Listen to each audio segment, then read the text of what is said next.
21점 일시적 1주택 1입주권, 일시적 1주택 1분양권, 대체주택 비과세 사후관리 요건이 3년으로 완화된 것을 모르고 2년 내 전입준비를 하는 경우 차례 1주택을 보유한 자가 입주권을 취득하고 입주권이 주택으로 준공된 날이 2021년 2월 28일로부터 2년 이내에 종전주택을 팔고 신축주택으로 전입해야 비과세가 된다고 생각하여 신축주택 임차인 임대차 기간 개시일은 2021년 4월 1일을 임대차 기간 개시 후 2년이 안 지났음에도 퇴거시키고 본인이 전입하기 위해 임차인에게 2천만 원의 사례금을 지급하고 퇴거시킴. 일시적 1주택 1입주권, 일시적 1주택 1분양권, 대체주택 비과세 사후관리 요건이 종전의 신축주택 준공일로부터 2년 내 전입에서 3년 내 전입으로 1년 완화되었음 2023년 1월 12일 이후 양도분부터 따라서 기존 임차인의 임대차 기간 만료 후 신축주택으로 전입해도 3년 내 전입 요건을 충족할 수 있으므로 굳이 임차인에게 조기 퇴거 조건으로 2천만 원을 지급할 필요가 없었음. 22점 후순위 상속주택 소수지분은 지분이 아무리 작아도 1주택을 소유한 것으로 봄. 차례 아버님이 돌아가시면서 2주택 중 선순위 상속주택은 어머니가, 후순위 상속주택은 사형제가 공동으로 상속받음. 자녀 중 막내인 자은 상속 개시 당시 소유하던 주택을 상속주택 소수지분을 상속받은 날로부터 3년이 지나서 양도하고 비과세로 생각하여 양도세 신고를 하지 않음.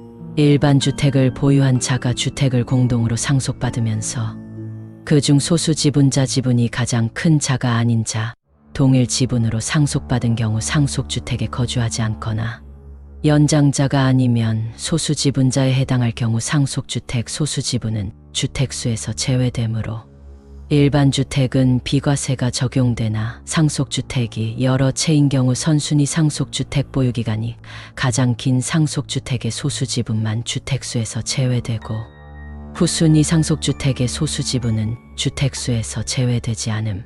차례의 경우 후순위 상속주택을 보유하고 있으며 일시적 2주택 기간도 경과했으므로 일반 주택은 비과세가 적용되지 않으며 양도세 신고도 하지 않았으므로 20%의 무신고 가산세와 납부지연 가산세가 부과됨. 만일 후순위 상속주택을 다른 가족에게 매도하거나 증여하고 일반 주택을 양도했다면 비과세 적용 가능함.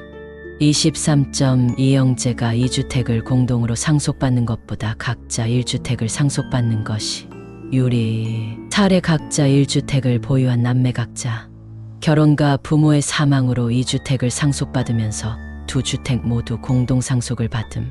공동상속주택은 해당 상속주택에서 거주하는 자가 아니며 지분이 가장 큰 자의 주택으로 보며 지분이 같은 경우 연장자의 주택으로 봄.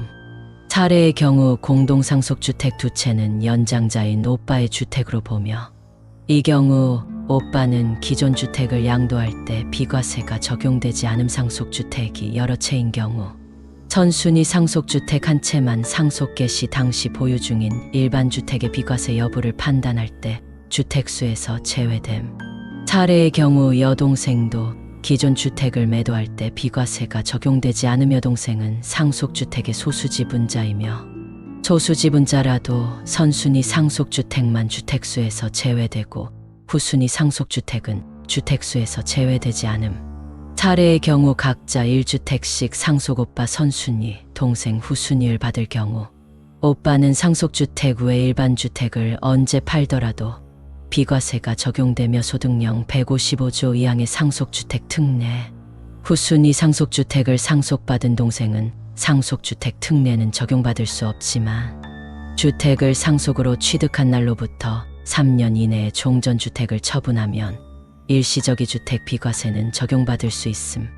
24점 부친 소유 단독주택을 상속받으면서 일괄공제 미만으로 과세 미달이라 생각하여 상속세 신고를 하지 않았다가 거액의 양도세를 부담. 차례 부친이 돌아가시면서 수도권 내 지역의 단독주택을 상속받음 시가 4억 원, 기준시가 1.8억 원. 상속세 일괄공제 5억 원보다 상속재산가액이 미달하여 상속세 신고를 하지 않음. 상속세 신고를 하지 않은 경우 과세당국은 상속재산가액을 결정하며 단독주택은 유사매매 사례가액이 없으므로 기준시가인 1.8억 원으로 상속재산가액을 결정함. 상속으로 취득한 자산의 취득가액은 상속세 결정가액이 되며 사례의 경우 해당 상속주택은 취득가액이 1.8억 원이 되며 추후 해당 주택의 시가가 5억 원이 되어 시가인 5억 원에 양도할 경우 3.2억 원의 차익에 대해 양도세를 납부해야 함. 만일 상속인들이 해당 단독주택을 감정평가를 받아 4억 원으로 상속재산가액을 신고할 경우 5억 원의 처분 시 1억 원에 대해서만 양도세를 납부하면 됨. 25점. 조합원 입주권을 취득하고 준공된 후 등기 이전에 양도하면서 단기양도 중과세율 70%로 과세된 사례. 조합원 입주권을 취득하고 3년이 지나 사용 승인이 난 상태에서 이전 고시가 나지 않아 등기가 되지 않은 상태에서 입주권의 양도인 줄 알고 일반 과세라 생각하여 매도하였으나 단기양도 70%로 중과.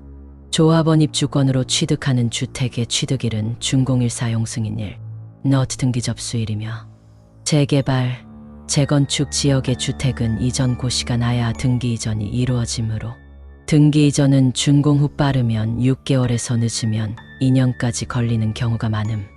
입주권을 취득했다가 주택이 준공되면 등기 이전이 이루어지지 않았더라도 이미 주택을 취득한 것이며 준공일로부터 1년이 지나기 전에 매도하면 1년 이내 단기양도로 보아 70%의 중과세율이 적용됨.